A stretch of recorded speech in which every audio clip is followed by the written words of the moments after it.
Welcome back to Nico Robinson Chris channel. Here we are with PRB02 released in the East area. So in this video we are going to show you how one of the new cards, Boa Hancock, which is a yellow card with trigger, good for Robin, right? How we can use this card in stopping aggro deck from attacking us fiercely.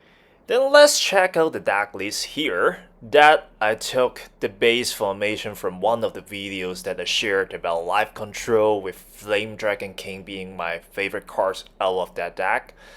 If you're interested in how the thinking process was about this deck list, you can refer to the previous video.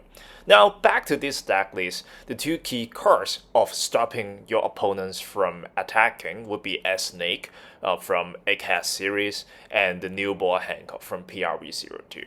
S-Snake, when on play up to one of your opponent's character with a cost of 6 or below, other than Monkey D. Luffy, cannot attack until the end of your opponent's turn, and the trigger share the same on-play effect.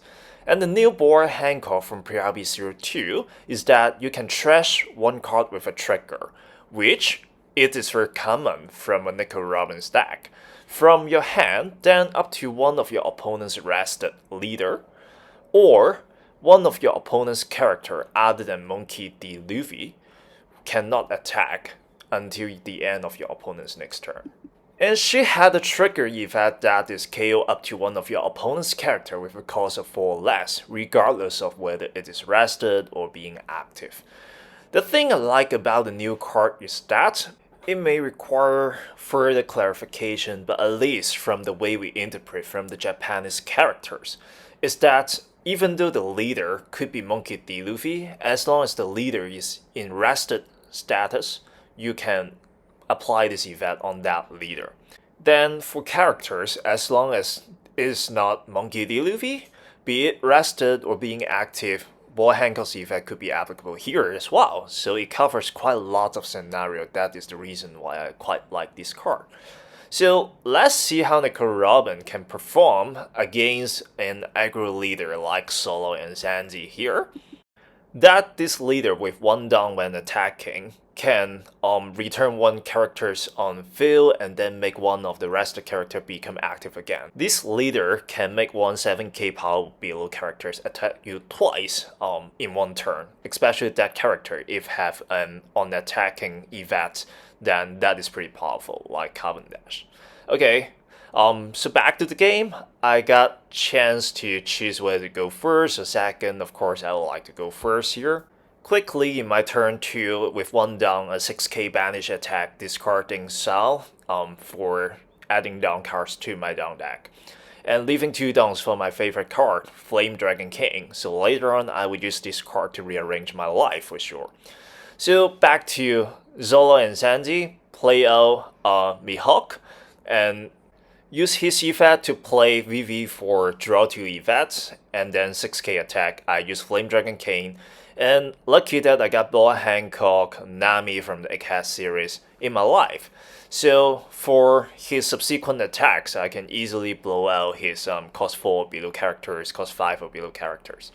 Then now back in my turn, like if I want to demonstrate to you how fast we can stop aggro deck like Zoro and Sanji from attacking, I can play out Boa Hancock next. So to start with, another 6k banish attack on Zoro and Sanji first, then I play out the new Boa Hancock, discarding Frankie. Now he must be amazed that there's a leader can stop, there's a new card stopping his leader from attacking. This leader would be very harmful from not being able to attack, because that is his core abilities here. Now he's thinking what to do next. He cannot activate his when attacking effect to return VV or Mihawk back to his hand as a 2k counter or for another draw 2 effect. So he decided to play out Nami from the East Blue series to choose another East Blue card, and then probably want to put more pressure on me by playing more characters out on the field. So like Arlong, that can stop my leader from attacking as well. So he has a similar card that do the same on me, so I cannot activate the leader's effect to further add-ons. The good thing is, at least I already ramped up once, so I'm still quite resourceful in terms of the number of down cards that I have. And see, I got another Boa Hancock from top drawer just now. Then I make a silly mistake. I forgot my leader cannot attack, so I shouldn't have attached those 3 downs there. But anyways, I play out S-Snake to block Arlong from attacking me in the next turn, and the 7k attack, which is not a banished attack, he's more than happy to take that. Okay, let's see what he's gonna do with total of 7 cards in his hand. Okay, my Boa Hancock in rested condition has been KO'd by Ender Deacon. So he's pretty much resourceful on the field right now, right? And his leader is not even starting to attack just yet. Attaching 2 downs to Zoro&Sanji, that amazed me because he could have used his leader's effect to activate one of his rested characters. So I was supposedly that he would attack me with Mihawk first.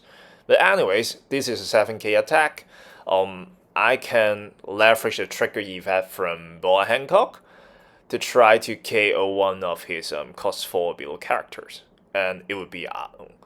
Because like keeping him on the field will give me extra pressure next turn. So he's thinking what to do next now. All he has left on the field are characters with at most 4k power from Mihawk here. He still have 4 downs left. Could have played another character, maybe another Arlong, or put 4 downs onto Mihawk to attack me once again. Now there are 2 downs being attached to Mihawk, no, now 4. So 8k attack, I wouldn't bother to defend, and I don't have that many counters anyways. So I would have to take that. As the life has been arranged by myself, I knew that this Nami, so I activate the trigger effect, KO his Nami as well, preventing him from reusing that Nami seeking effect.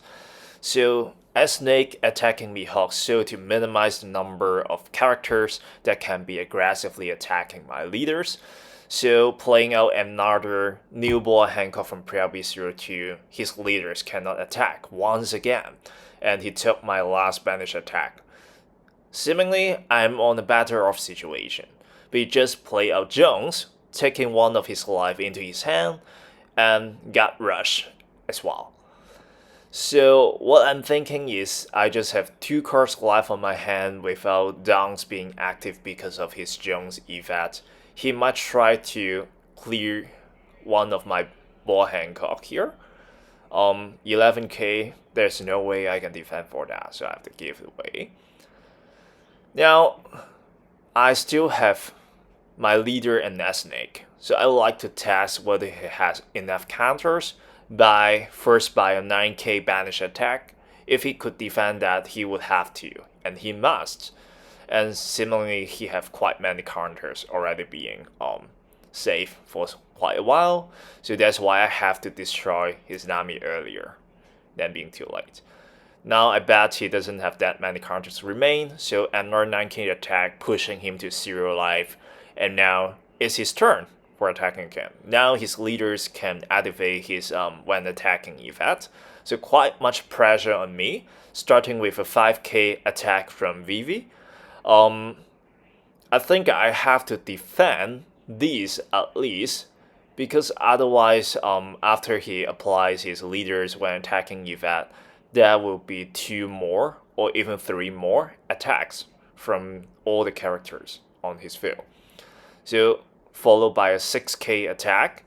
I knew what my life is once again, so I decided to take that, and I might have to activate Gum Gum Giant next by discarding Rosilante, or depending if Vivi attack first, I would still use Rosilante as the 1k counter. So let's see how he wants to follow through his attacking patterns here. He's hesitating whether 5k is sufficient to take one of my life more, and in order to bait him, maybe it's worthwhile to take the next attack. So with the cost 0 yellow event card and Gum Gum Giant, I think I consider myself safe, even though I took the attack from Vivi. Now he tries to increase the intensity of Vivi's attack. Now 5 downs on Vivi, that would make her attack becoming 7k, which I still consider weak. But like I mentioned, maybe it's worthwhile to bait him into all in on Jones with all the 4 downs remain. That makes a 12k attack that he might think is strong enough to give me the final push. So let's take that. And that is Robin's mom, Nicole Alvier. So if he could not KO me this turn, then I think I have sufficient power to put him into game. So now, time to show the power of triggers, and with Gum Gum Giants, lucky that I got enough Flame Dragon Cane, and I got 3 downs left in total, so I don't even have to use the cost 0 event card, and he conceded. Because there's no way he can defend for the next wave of attacks from my side, because Zoro and Sanji, they may not have that many number of blockers on field anyways. So that was just one of my testing deck profile. Here's another one that may be adding delicacy. That can increase the chance that I can draw the new Boa Hancock, plus drawing another card with trigger event, so not to make myself having too few cards on hand. So this is another deck profile I'm going to test over the next few days to see if this is actually a better deck profile than using Rocinante by discarding event card to draw 2 once again as a filtering effect. Let's see. And thanks again for watching till now. This video is rather a short video compared to my previous few videos, but I do hope create more content that could be interesting to you. Maybe let me know your thoughts, what more you want to see about Nico Robin or other leaders. And please subscribe to this channel if you do like my content, like this video, and comment all your thoughts below and I will reply as many as possible. So, see you next time, and hope you have great games in your local too.